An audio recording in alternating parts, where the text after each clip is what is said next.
नमस्कार, CNBC आवाज Motilal Oswal studios में आपका स्वागत है। मैं हूं मनीषा गुप्ता और कमोडिटी राउंडअप में हमारी टॉप हेडलाइंस में आज सोना चांदी है, जहां पर मुनाफा वसूली देखने को मिली है। सोने में करीबन 3400 के नीचे के स्तर, तो चांदी ने 37 से अब नीचे यहां पर ट्रेड करता हुआ देखा है। आगे किस तरह के ट्रेंड्स रह सकते हैं, इस पर करेंगे चर्चा। साथ ही बात करेंगे कच्चे तेल की, जहां पर पिछले हफ्ते तेज होने के बाद आज यहां पर कुछ मुनाफा वसूली के साथ कारोबार है, लेकिन जिस तरह से इजराइल ईरान में कांस्टेंट आज 7वें दिन हमने यहां पर युद्ध चलते हुए देखा है, किस तरह के क्यूज आगे बन सकते हैं, इस पर भी होगी बात। वहीं पाम तेल की बात करेंगे, जहां पर पहले माना जा रहा था कि मई, जून, जुलाई के महीनों में अच्छा खासा पाम तेल इंडियन मार्केट्स में आता हुआ नजर आएगा, लेकिन जिस तरह से पाम के भाव फिर से बढ़े हैं, शायद इंपोर्ट्स घट सकते हैं। क्या है आगे की स्टोरी, इस पर भी करेंगे चर्चा। हमारे साथ आज जुड़ रहे हैं काशी ज्वेलर्स के managing partner Shreyansh Kapoor, Kedia advisory से अजय केडिया एंड सनवन ग्रुप के CEO संदीप बजोरिया। लेकिन शुरुआत यहाँ पर सोने के साथ करेंगे, क्योंकि कुछ मुनाफा वसूली यहाँ पर बाजार में लौटी है और काफ़ी हद तक जो अंतर्राष्ट्रीय बैंक्स एंड ब्रोकरेजेस हैं उनका मानना है कि $35 एन आउंस अब यहाँ पर एक रेजिस्टेंस के तौर पर काम करेगा। नीचे में 3300, उसके बाद 3100 तक भी यहाँ पर मार्केट जा सकती हैं, ऐसा सिटी का मानना है। अजय, मुझे याद है लास्ट कॉन्वर्सेशन में आपने भी ऐसा ही कहा था कि सोने में अब कुछ मुनाफा वसूली आ सकती है। 3500 एक रेजिस्टेंस है, जो करंट लेवल्स हैं, और जिस तरह से इंटरनेशनल मार्केट्स में अभी भी जियोपॉलिटिकल टेंशंस हैं, टैरिफ अनसर्टेनिटी है, उसके बावजूद भी सोना अपना प्रीमियम शायद ऑलरेडी कैरी कर रहा है। नमस्कार मनीषा जी। बिल्कुल, जब हम ये स्टोरी जब देख रहे थे और लास्ट फर्स्ट हाफ में जो तेजी बनी थी, तो मैं खाली एक ही चीज पूछता हूँ, नया क्या है? तो गोल्ड में मुझे नया कुछ दिखाई नहीं दे रहा। हालांकि ईरान डेफिनेटली ये बहुत ही बड़ा एस्केलेशन है। आज अगर हम देखें तो करीबन 10-20 सालों में हमने कभी भी ऐसा नहीं देखा है कि मिडिल ईस्ट में भी लड़ाई चल रही है, ब्लैक सी में भी लड़ाई चल रही है, जियोपॉलिटिकल टेंशन सब जगह बढ़ रहा है। बट एक अच्छी चीज ये है कि 7 दिन में जो फर्स्ट डे एस्केलेशन हुआ, तब सोने में तेजी आई और ऊपर में 3450 के आसपास जाता है। बट उस दिन से लेकर अब तक हमने नए एस्केलेशन बढ़ते हुए देख रहे हैं, बट गोल्ड रिएक्ट नहीं कर रहा है उसमें कहीं पे भी। तो ये दर्शाता है कहीं ना कहीं ये फैक्टर्स मैच्योर्ड हो गया।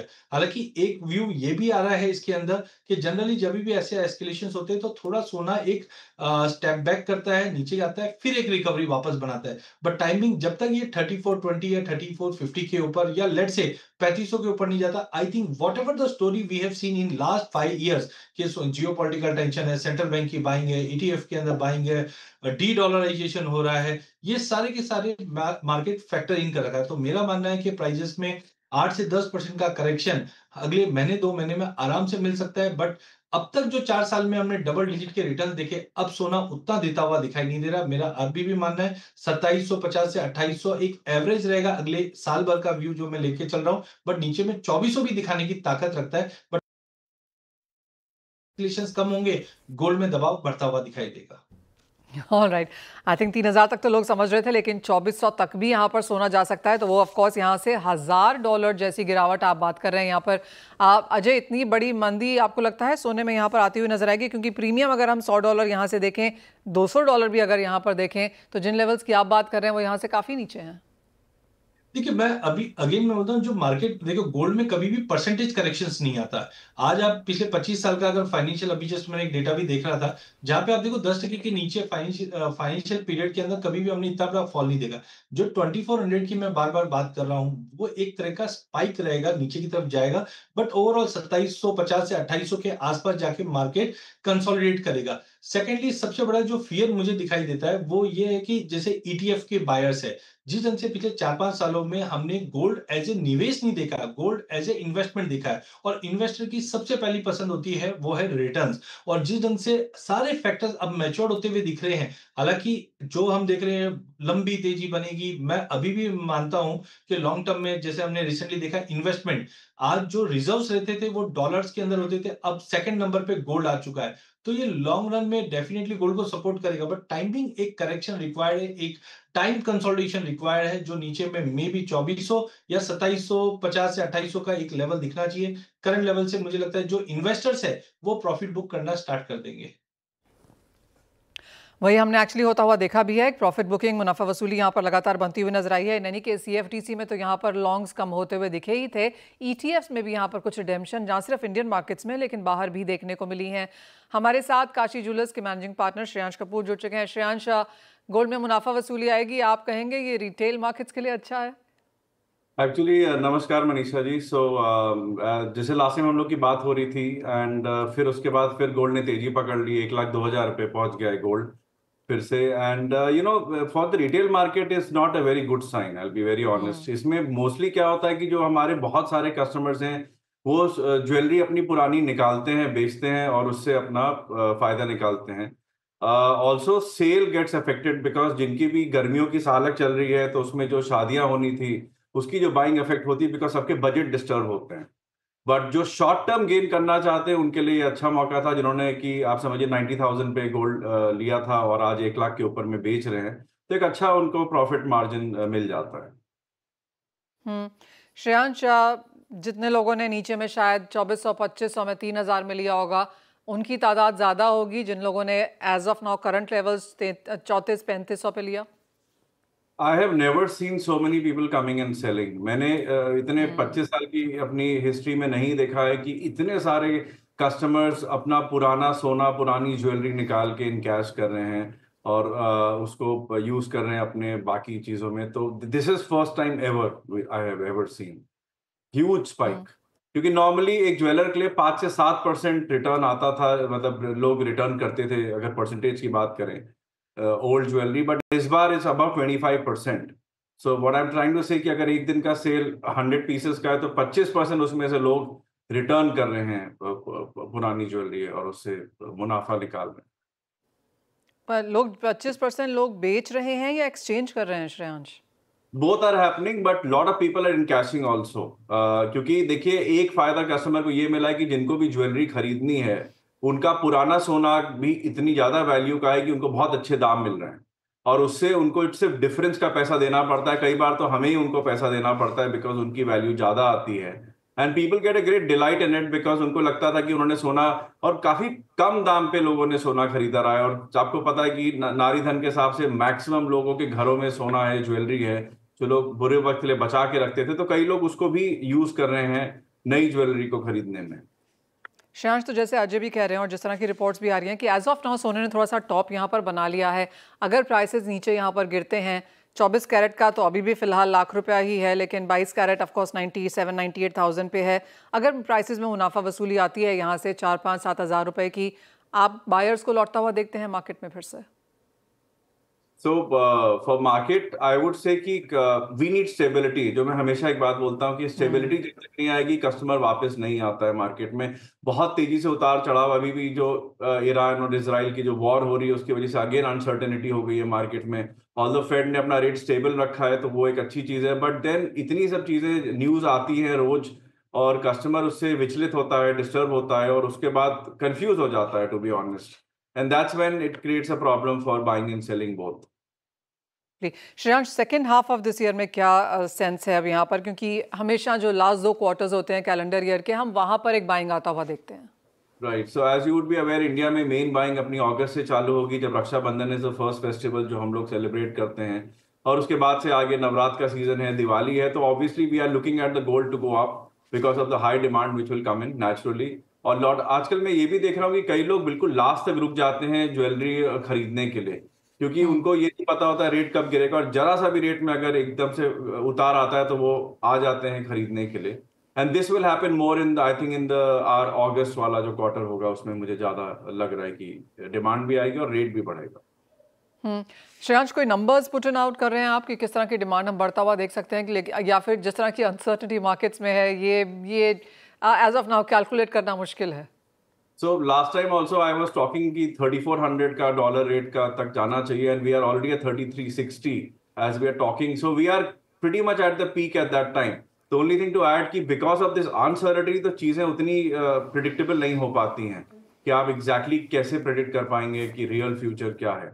But as soon as all of this gets normalized, I do see a dip also, a big dip coming, maybe down to a 3100 level also. तो लोग जो अभी यहाँ पर खरीद रहे हैं, जैसे आपने कहा 100 में से 25 बेच रहे हैं, एक्सचेंज कर रहे हैं, जो लोग खरीद भी रहे हैं वो क्या ले रहे हैं?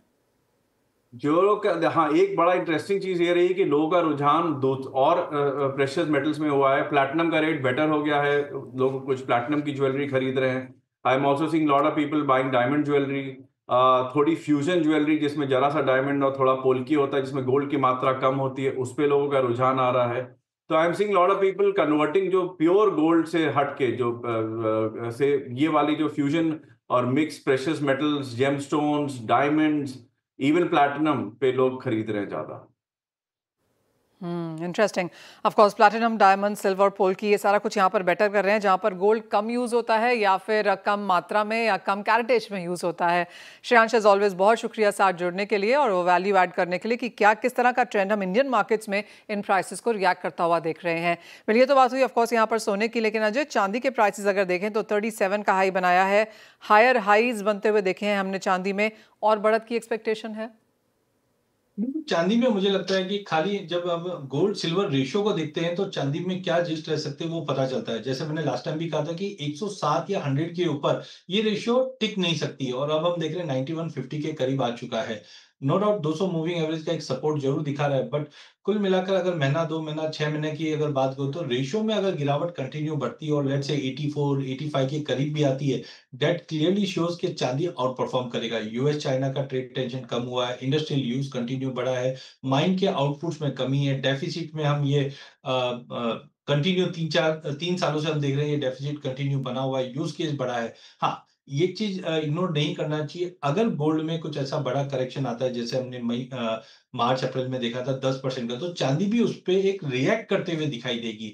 बट 1980, 2011 और 2025 ये तीनों सालों में अगर हम तीनों सालों में जो रैली आई थी उसमें देखें तो इस बार कुछ यूनिकनेस है, कंसोलिडेशन के साथ ब्रेकआउट है। तो लॉन्ग टर्म इंटैक्ट है, जो 1,30,000 का लेवल जरूर दिखाएगा।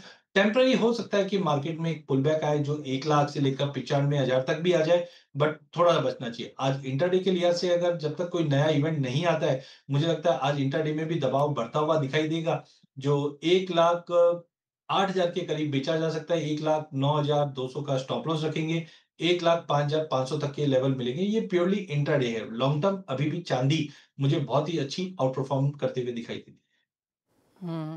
तो चांदी आउट परफॉर्म कर सकती है, खरीदारी यहाँ पर आगे देखनी चाहिए, लेकिन इंटरडे में ऑफकोर्स नियर टर्म में यहाँ पर कुछ मुनाफा वसूली की एक्सपेक्टेशन है। वेल इसी के साथ एक ब्रेक के लिए रुकेंगे, जब लौटेंगे तो बात यहाँ पर करेंगे एग्रीकल्चर कमोडिटीज़ की।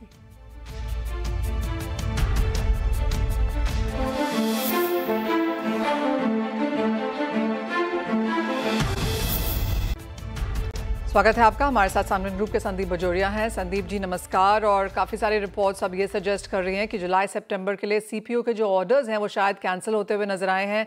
वो इसलिए क्योंकि एक तो सरकार ने तेल कंपनियों को यहाँ पर दाम घटाने को कहा है, और दूसरे पाम के प्राइसेस भी हमने यहाँ पर थोड़े से बढ़ते हुए देखे हैं। आपकी क्या सेंस है? मनीषा जी, देखिए 2-3 बातें हैं। जो एक्शन शुरू हुआ था लास्ट वीक में वेडनेसडे थर्सडे से, पहले तो क्रूड ऑयल की कीमतें जो थी जो $65 के आसपास चल रही थी वो $73 हो गई। तो 12% 13% क्रूड ऑयल में जो बढ़ाया आ गया उसके कारण definitely crude oil veg oil पे असर करता है, बिकॉज वर्ल्ड का 20% वेज ऑयल बायोडीजल में जाता है। तो उस कारण से एक वेज ऑयल में स्पाइक आया $20 का। फिर उसके बाद में हमने देखा फ्राइडे को शाम को US EPA environment protection agency का अनाउंसमेंट आया कि 5.61 बिलियन वो जो बायोडीजल में फीड स्टॉक यूज करेंगे 2026 के लिए। तो ये जितना सोच रहे थे उससे भी ज्यादा आ गया। मतलब लास्ट ईयर 3.8 था, ये साल लोग सोच रहे थे 4.6 से 4.8 आएगा। और ये 5.6 का जो उन्होंने अनाउंसमेंट किया बड़ा गेम चेंजर अनाउंसमेंट था। और ये गेम चेंजर अनाउंसमेंट से इतना ज्यादा, जब सोयाबीन ऑयल बायोडीजल में अमेरिका में जाएगा तो अमेरिका से बाहर एक बूंद भी सोयाबीन ऑयल की नहीं जाएगी, बल्कि अमेरिका को तेल इंपोर्ट करना पड़ेगा बायोडीजल के लिए। तो उस कारण से देखा हमने शिकागो बोर्ड ऑफ ट्रेड ने 15% का जंप लिया। जो वो चल रहा था करीबन आप समझिए 47 से 47 सेंट 48 सेंट चल रहा था, वो 55 सेंट हो गया। तो उसके कारण दूसरा $40 पड़ा। तो पहले क्रूड के कारण और दूसरा ये ईपीए के हायर मैंडेट के कारण में, तो टोटली हमने देखा वेज ऑयल में करीबन $60 से $70 जो लो थे उससे बढ़ गया। अब क्या होता है जब इतना एक साथ में इतने शॉर्ट ड्यूरेशन में बढ़ जाता है, तो कई लोग ये देखते हैं कि भाई हमने जो खरीदा हुआ है 1020 में अभी 1060-65 में बिक रहा है, तो हम एक टेम्परेरी हमारा कुछ प्रॉफिट बुक करें और बाद में वापस मार्केट नीचे आएगा तो हम खरीद लें।